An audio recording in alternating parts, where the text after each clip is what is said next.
किसी गांव में एक अमीर आदमी रहता था। उसका एक बेटा था जिसका नाम विकी था। विकी जब 5 साल का हुआ तो इसकी माँ इंतकाल कर गई, जिसकी वजह से शदीद चिड़चिड़ा हो गया। विकी की खातिर इसके बाप ने एक गरीब औरत से शादी कर ली, जिसको विकी ने कबूल ना किया। अब विकी 8 साल का हो गया था और अब इसका एक भाई भी था जिसका नाम टोनी था। विकी अपनी सौतेली माँ और भाई टोनी से शदीद नफरत करता था। वक्त ऐसे ही गुजरता रहा और विकी 20 साल का हो गया। विकी के बाप की तबीयत ख़राब रहने लगी थी। उसने विकी को अपने पास बुलाया और नसीहत की कि मेरे बाद अपने भाई और माँ का ख्याल रखना, जायदाद में इन्हें हिस्सा जरूर देना। फिर अपनी बीवी को बुलाया और कहा कि अगर मेरे मरने के बाद विकी तुम्हें और टोनी को जायदाद में हिस्सा ना दे तो मेरी ये तस्वीर लेकर काजी के पास जाना और इंसाफ तलब करना। ये कहकर इसने एक फ्रेम में लगी तस्वीर उसको थमा दी और हमेशा के लिए आंखें बंद कर ली। उसकी वफात के चंद दिन बाद ही विकी ने अपनी सौतेली माँ और भाई टोनी को घर से निकाल दिया और खुद सारी जायदाद पे कब्जा कर लिया। टोनी और उसकी माँ एक जंगल में झोंपड़ी बना के रहने लगे। एक दिन अचानक इनकी माँ को विकी के बाप की बात याद आई। उसने तस्वीर उठाई और काजी के पास गई और सारी बात बता दी और तस्वीर भी दे दी। काजी साहब ने कहा, ऐसा करो, कल तुम टोनी को लेकर विकी के घर पहुंच जाना, मैं भी आ जाऊंगा, तो बैठ के बात कर लेंगे।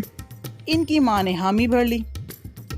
विकी की माँ के जाने के बाद काजी साहब सोचने लगे कि इस तस्वीर में क्या राज छुपा है। उन्होंने फ्रेम को खोला तो उसमें एक वसीयतनामा था, जिसमें लिखा था कि मेरे मरने के बाद अगर विकी अपनी सौतेली माँ और भाई को जायदाद में हिस्सा ना दे तो मेरे पुराने घर की मगरबी दीवार गिरा के इसमें जितना भी सोना और जेवरात हैं इन दोनों माँ बेटा को दे दिए जाएं, और अगर विकी अपनी सौतेली माँ और भाई टोनी को जायदाद में हिस्सा दे तो ये सोना और जेवरात दोनों में आधे आधे बांट दें। काजी साहब, टोनी और इनकी माँ अगले दिन विकी के घर गए। विकी ने काजी साहब की बहुत आवभगत की ताकि फैसला उसके हक में हो। काजी साहब बोले, विकी, तुमने अपनी सौतेली माँ और भाई को जायदाद में हिस्सा क्यों नहीं दिया? विकी बोला, ये मेरे बाप की जायदाद है, इस पे सिर्फ मेरा हक है। काजी साहब बोले, अगर तुम इनको जायदाद में हिस्सा नहीं देते तो पुराने घर की दीवार में मौजूद सोना और जेवरात इनको दे दिए जाएंगे, और अगर तुम जायदाद में हिस्सा देते हो तो आधा सोना और जेवरात तुम्हें भी मिल जाएंगे। विकी समझा कि ये लालच में मुझे ऐसा कह रहे हैं। विकी बोला, ठीक है, आप वो सोना और सारे जेवरात इन्हीं को दे दें, मैं जायदाद में हिस्सा नहीं दूंगा। अगले दिन काजी साहब उनकी माँ टोनी को लेके और 2 मजदूर उसी पुराने घर में गए। वहाँ की मगरबी दीवार गिराई तो बहुत सा सोना और जेवरात निकले जो इनकी माँ और टोनी को दे दिए गए।